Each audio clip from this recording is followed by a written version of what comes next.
जोहार दोस्तों, मैं उरांव सर आप लोगों को स्वागत करता हूं आज का हिंदी व्याकरण के क्लास में। आज हम लोग हिंदी व्याकरण के तहत देखने वाले हैं क्रिया विशेषण।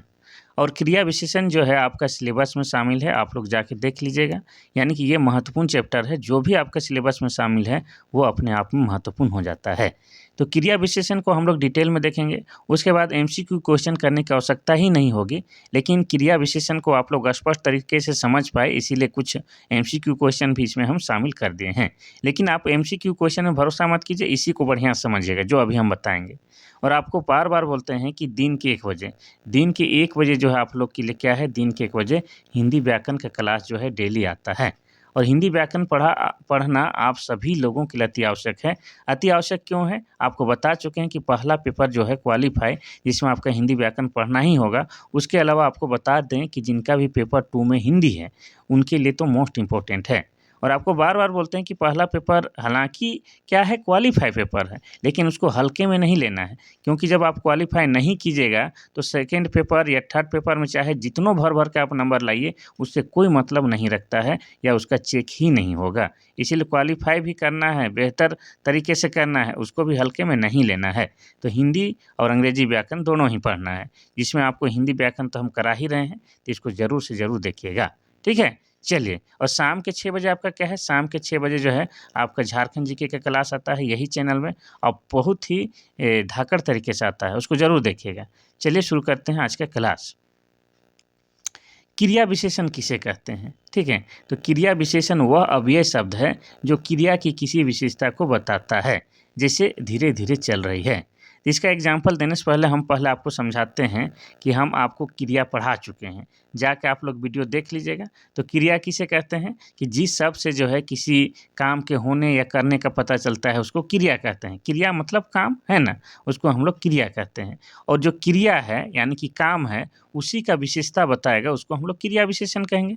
तो यहाँ पर देखिए, जैसे धीरे धीरे चल रही, तो यहाँ पर चल रही है क्या है, क्रिया है।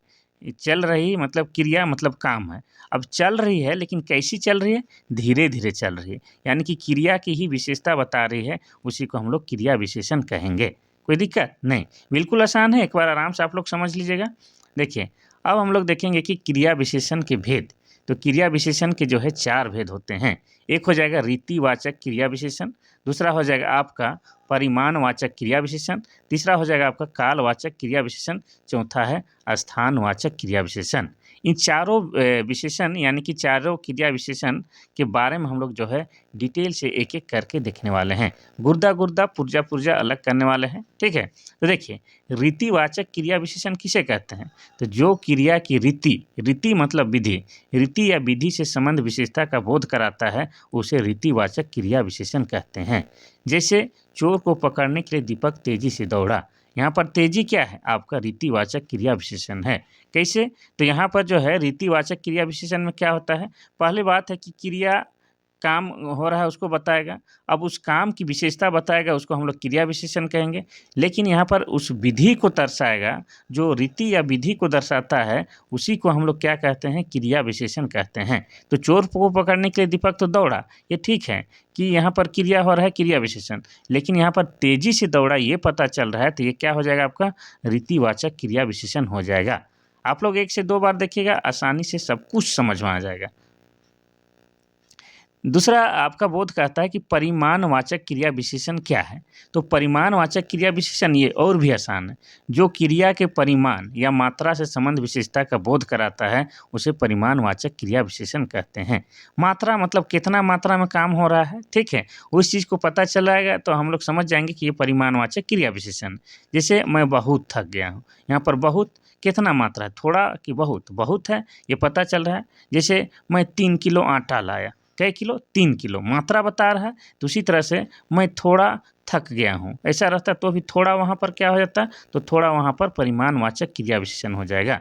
ठीक है, इसको भी हम लोग और आगे देखेंगे ना, तो समझ लीजिए कि मात्रा या परिमाण को बताता है, उसी को हम लोग क्या कहते हैं, परिमाणवाचक क्रिया विशेषण कहते हैं। ठीक है, चलिए तीसरा हम लोग देख रहे हैं क्या, तो ये देखिए कालवाचक क्रिया विशेषण। काल मतलब आप लोग सभी समझ जाइएगा कि टाइम उम का बात हो रहा है। ठीक है, कालवाचक क्रिया विशेषण किसे कहते हैं? तो जो क्रिया के काल से संबंध विशेषता को बोध कराता है उसे कालवाचक क्रिया विशेषण कहते हैं। काल मतलब समय की बात हो रहा है, तो जो क्रिया विशेषण समय को बताएगा उसको हम लोग कालवाचक क्रिया विशेषण कहेंगे। लेकिन यहाँ पर जो है कालवाचक क्रिया विशेषण के जो है 3 भेद है, उसको भी समझना है। टाइम को भी हम लोग जो है 3 भागों में बाँट दिए हैं। कौन-कौन उसको देख लीजिए, ठीक है? टाइम को भी बाँट दिए हैं। तो कालवाचक क्रिया विशेषण के 3 भेद हैं। एक है आपका काल बिंदुवाचक क्रिया विशेषण, दूसरा है अवधिवाचक क्रिया विशेषण, तीसरा है बारंबारता वाचक क्रिया विशेषण। तो काल बिंदुवाचक के तहत कौन-कौन आ जाएगा? आज, कल, अब, जब, कभी, अभी, प्रातः, शाम, ये शब्द अगर आप देखिएगा तो समझ जाइएगा कि ये तो कालवाचक क्रिया विशेषण है ही, लेकिन कालवाचक क्रिया विशेषण के अंदर में काल बिंदुवाचक है, ठीक है? कालवाचक मतलब टाइम तो बता रहा है, लेकिन उसमें भी किस प्रकार का टाइम बता रहा है उसको हम लोग 3 भागों में बाँट दिए हैं। दूसरा क्या है? अवधिवाचक। अवधि मतलब आप लोग समझ जाते हैं कि समय का बात हो रहा है, तो आजकल, सदैव, नित्य, दिन भर, लगातार, इस टाइप के शब्द देखिएगा तो आप लोग समझ जाइएगा कि पहली बात तो यह क्या है? कालवाचक क्रिया विशेषण है, लेकिन उसमें भी ये आपका अवधिवाचक क्रिया विशेषण है। बारंबारता वाचक, बारंबारता जो बार-बार हो रहा है, रिपीट द रिपीट, उसी को बारंबारता कहते हैं, कोई दिक्कत नहीं है। तो रोज़, देखिए रोज़ हो रहा है, आज भी हुआ, कल भी हुआ। बहुधा माने एक के बाद दोबारा, प्रतिदिन, रोज़ दिन, हर बार, तो जो बार-बार दर्शाएगा उसको हम लोग बारंबारता वाचक क्रिया विशेषण कहेंगे। कोई दिक्कत? नहीं। तो ये जो है आपका कालवाचक क्रिया विशेषण के 3 भेद हैं, इसको भी अलग से नोट कीजिएगा। तो हम लोग कितना नंबर पर पहुँचे हैं? 3 नंबर कंप्लीट हो गया। अब चौथा जो भेद है उसको भी देख लेते हैं। तो स्थानवाचक क्रिया विशेषण बिल्कुल आसान है, स्थान को बताएगा, जगह को बताएगा, उसको हम लोग स्थानवाचक क्रिया विशेषण कहेंगे। तो जो क्रिया का स्थान से संबंध विशेषता का बोध कराता है उसे स्थानवाचक क्रिया विशेषण कहते हैं। कोई दिक्कत नहीं, स्थान को बताएगा, लेकिन स्थान में भी किस प्रकार का स्थान बता रहा है उसको भी हम लोग डिवाइड कर दिए हैं 2 भागों में। देखिए कौन-कौन है, ठीक है? तो स्थानवाचक जो क्रिया विशेषण है उसके भी 2 भेद हैं, माने अंदर में और अंदर घुसना है। एक हो जाएगा स्थितिवाचक क्रिया विशेषण और एक हो जाएगा दिशावाचक क्रिया विशेषण। तो स्थितिवाचक क्रिया विशेषण में क्या है? आपका भीतर, बाहर, आगे, पीछे, यहाँ, वहाँ, सर्वत्र, ऊपर, नीचे, पास, दूर, आर-पार, ये क्या है? स्थिति को बता रहा है। कहाँ पर घटना घट रहा है? भीतर घट रहा है कि बाहर, कि आगे, कि पीछे, कि यहाँ, कि वहाँ, कि सर्वत्र, सभी जगह, कि ऊपर, कि नीचे, पास, दूर, ये आपका स्थिति बता रहा है। इसको हम लोग स्थितिवाचक क्रिया विशेषण कहेंगे। स्थान तो बता रहा है, लेकिन कौन सी स्थिति है उसको बता रहा है। ये भी दिशावाचक क्रिया विशेषण, ये भी स्थान ही बता रहा है, लेकिन किस दिशा में हुआ उसको भी बता रहा है। तो यहाँ पर इसको हम लोग कहेंगे दिशावाचक क्रिया विशेषण। जैसे बाएं, दाहिने, इधर, उधर, किस ओर, ये सब देखिएगा तो आप लोग समझ जाइएगा कि स्थानवाचक क्रिया विशेषण तो है, लेकिन उसके अंदर में ये दिशावाचक क्रिया विशेषण है। कोई दिक्कत नहीं। बस इतने ही तो आपको क्रिया विशेषण के बारे में पढ़ना है, और एक्स्ट्रा पढ़ने की आवश्यकता है नहीं। उसी को आप लोग 2 बार देख लीजिएगा, फिर आपको जो है क्रिया विशेषण से 2-3 क्वेश्चन पूछेगा, वो आप लोग फटाफट मार लीजिएगा, कोई दिक्कत वाली बात नहीं है। लेकिन आप लोग को जो है थोड़ा-सा और समझने के लिए जो है 2-4 गो 8-10 गो एमसीक्यू क्वेश्चन भी लेकर आए हैं, तो उसको भी देख लीजिए। MCQ question multiple choice question होता है, ठीक है? चलिए, एमसीक्यू मतलब मल्टीपल चॉइस क्वेश्चन। पहला कहता है क्वेश्चन, मुझे घबराहट हो रही है। ये वाक्य देखिए, मुझे घबराहट हो रही है, इस वाक्य में कौन सा क्रिया विशेषण अव्यय होगा? पहला है कालवाचक क्रिया विशेषण, दूसरा है रीतिवाचक क्रिया विशेषण, तीसरा है परिमाणवाचक क्रिया विशेषण, चौथा है स्थानवाचक क्रिया विशेषण। इसमें क्या हो जाएगा? ऑप्शन नंबर सी परिमाणवाचक क्रिया विशेषण होगा। ठीक है, कैसे? अच्छा, यहाँ पर जो है थोड़ा-सा शब्द जोड़ना भूला है, मुझे बहुत यहाँ डाल लेना है, ठीक है? मुझे के बाद जो है यहाँ पर बहुत। मुझे बहुत घबराहट हो रही है, ऐसा वाक्य को आप लोग लिख लीजिएगा, ठीक है? मुझे बहुत घबराहट हो रही है, इस वाक्य में कौन सा क्रिया विशेषण अव्यय होगा? इसका हो जाएगा ऑप्शन नंबर सी परिमाणवाचक क्रिया विशेषण, क्योंकि बहुत क्या हो जाएगा? यहाँ पर परिमाण बता रहा है, मात्रा, कितना घबरा रही है? बहुत घबरा रही है, ठीक है? तो यहाँ पर जो हो जाएगा बहुत शब्द को जोड़ लीजिएगा, इस वाक्य को ठीक से हम नहीं लिख पाए हैं, मुझे बहुत घबराहट हो रही है ऐसा लिखना है, और उसमें जो होगा आपका क्या है? बहुत जो होगा आपका क्या? परिमाणवाचक क्रिया विशेषण होगा, क्योंकि यहाँ पर मात्रा को बता रहा है, ठीक है? चलिए, दूसरा क्वेश्चन हम लोग देखते हैं, क्वेश्चन नंबर 2। दूसरा क्वेश्चन कह रहा है कि निम्नलिखित विकल्पों में से कौन सा एक वाक्य क्रिया विशेषण से संबंध रखता है। पहला है कोई काम न करना, दूसरा तुम घर जाओ, तीसरा क्या मैं घर जाऊं, चौथा वह धीरे धीरे चलेगा। तो यहाँ पर क्रिया विशेषण कौन सा है, कौन सा वाक्य क्रिया विशेषण जैसा दिखाई दे रहा है, तो ऑप्शन नंबर डी, वह धीरे धीरे चलेगा, यही तो क्रिया विशेषण है।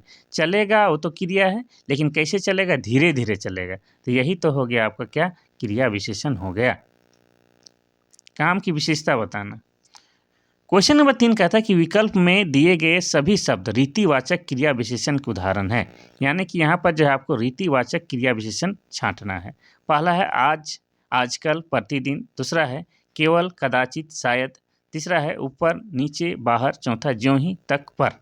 तो रीतिवाचक क्रिया विशेषण अभी ही आप लोगों को बताया है, तो इसका सही आंसर हो जाएगा आपका ऑप्शन नंबर बी, केवल, कदाचित और शायद। ये क्या आपका आएगा, रीतिवाचक क्रिया विशेषण के अंतर्गत आएगा। एक बार आप लोग देख लीजिएगा रीतिवाचक क्रिया विशेषण किसे कहते हैं, आसान हो जाएगा।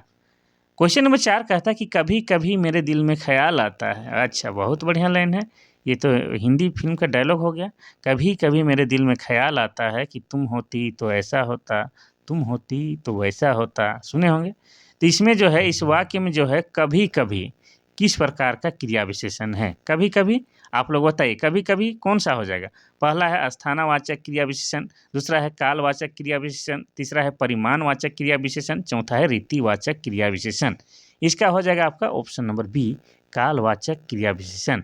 यहाँ पर जो है कभी कभी क्या है, आपका काल यानी कि समय को बता रहा है। ये जो कभी कभी है, काल यानी कि समय बता रहा है, तो ये कालवाचक क्रिया विशेषण हो जाएगा। कोई दिक्कत नहीं सर।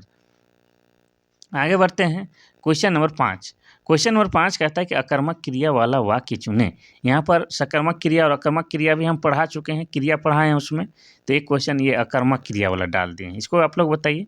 पहला है शीला दिन रात सोती रहती है, दूसरा है मोहन भी दिन रात पढ़ता है, वह बहुत खाता है, उसने अभी अभी पानी पी। तो इसमें कौन हो जाएगा आपका अकर्मक क्रिया, तो इसका सही आंसर हो जाएगा आपका ऑप्शन नंबर ई, शीला क्या हो जाएगा आपका, शीला दिन रात सोती रहती, ये आपका अकर्मक क्रिया आएगा। अब कैसे आएगा, तो यहाँ पर सोने का प्रभाव जो है कर्ता पर यानी कि शीला पर पड़ रहा है, उसी को हम लोग अकर्मक क्रिया कहते हैं। अकर्मक क्रिया किसे कहते हैं आप जानते हैं, क्रिया का वह रूप जिसमें क्रिया होने वाले व्यापार का फल कर्म पर ना पड़कर कर्ता पर पड़ता है, उसे अकर्मक क्रिया कहते हैं। तो उसके अकॉर्डिंग क्या हो जाएगा आपका, शीला दिन रात सोती है, आपका अकर्मक क्रिया हो जाएगा। चलिए हम लोग देखते हैं क्वेश्चन नंबर 6। क्वेश्चन नंबर 6 कहता है कि निम्न में से क्रिया विशेषण चुनिए। पहला कुत्ता भौंक रहा है, दूसरा मोहन खाना खा रहा है, तीसरा अधिक मत बोलो, चौथा सीता रात भर जागती रही। क्रिया विशेषण, एक तो क्रिया हो रहा है और उसका विशेषता भी बताना है, तो ये हो जाएगा आपका ऑप्शन नंबर डी, सीता जग रही है, ठीक है, लेकिन रात भर जग रही है। ये काम का जो है विशेषता बता रहे हैं, यानी कि क्रिया की विशेषता बता रहा है, इसीलिए क्रिया विशेषण हो जाएगा। क्वेश्चन नंबर 7 कहता है कि वह आज ही जाने की तैयारी में है। इस वाक्य को पढ़िएगा, वह आज ही जाने की तैयारी में है। इस वाक्य में आज किस प्रकार का क्रिया विशेषण है। पहला है स्थानवाचक क्रिया विशेषण, दूसरा है कालवाचक क्रिया विशेषण, तीसरा है परिमाणवाचक क्रिया विशेषण, चौथा है रीतिवाचक क्रिया विशेषण। तो आज क्या है, आज हम समय का बता रहा है, टाइम का बता रहा है, टाइम यानी कि काल का बात हो रहा है, तो कालवाचक क्रिया विशेषण हो जाएगा। कोई दिक्कत नहीं। आज क्या है, समय, समय को क्या बोलते हैं हम लोग, काल बोल रहे हैं, ठीक है, कोई दिक्कत नहीं है, आसान है, 2 बार पढ़िएगा तो। क्वेश्चन नंबर 8 कहता है कि देश भर में कोरोना का प्रकोप जारी है। देश भर में कोरोना का प्रकोप जारी है, इस वाक्य में किस प्रकार की क्रिया विशेषण का प्रयोग हुआ है। पहला है परिमाणवाचक, दूसरा है स्थानवाचक, तीसरा है रीतिवाचक, चौथा है कालवाचक।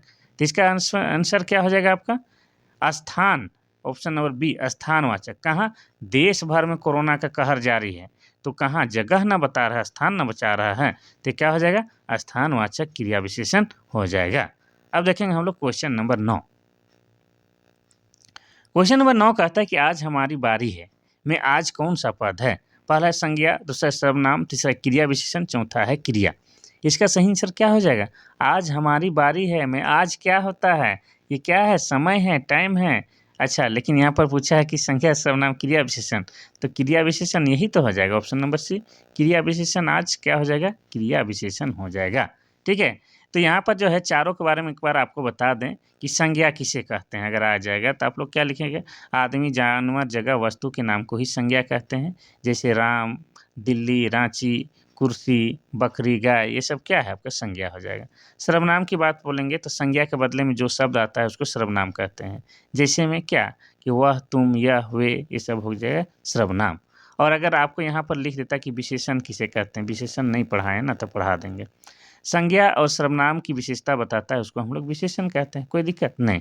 क्रिया किसे कहते हैं, तो जिस शब्द से किसी काम होने का पता चलता है, हो रहा है या हो चुका है वो पता चलता है, उसको हम लोग क्रिया कहते हैं। और यहाँ पर क्रिया विशेषण किसे कहते हैं, तो जब किसी काम यानी कि क्रिया की विशेषता जो पता चलता है जिस शब्द से, उसी को क्रिया विशेषण कहते हैं। तो कोई दिक्कत वाली बात नहीं है, आसान है। हिंदी ग्रामर बहुत ही आसान है। आप लोग अगर 2 बार पढ़ लीजिएगा मन लगा के तो फिर जो है पूरा जीवन आजीवन याद हो जाएगा। क्वेश्चन नंबर 10 कहता है कि इनमें कृतवाच्य से संबंधित वाक्य कौन सा है। कृतवाच्य नहीं पढ़ा है लेकिन एक क्वेश्चन यहाँ पर डाल दिया गया है, कोई दिक्कत नहीं, इसको बताते हैं। पहला है कुदाल से मिट्टी उठाई जा रही है। दूसरा है बूढ़े से बैठा नहीं जा रहा है, यहाँ बैठा डाल दीजिए। तीसरा है भारत ने एक नया उपग्रह छोड़ा। तीसरा है पुस्तक पढ़ी जाती है।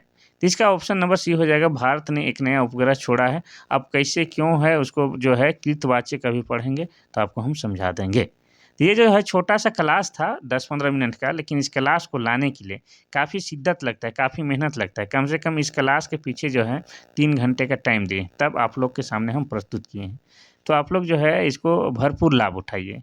ऐसा जो है आप लोग जो काम करते हैं उसको हम कर दिए हैं, तो आप लोग भरपूर लाभ उठाइए, एक जगह नोट बनाइए और बेहतर से समझिए और अपना जीवन सफल बनाइए, इतना ज़रूर कीजिए।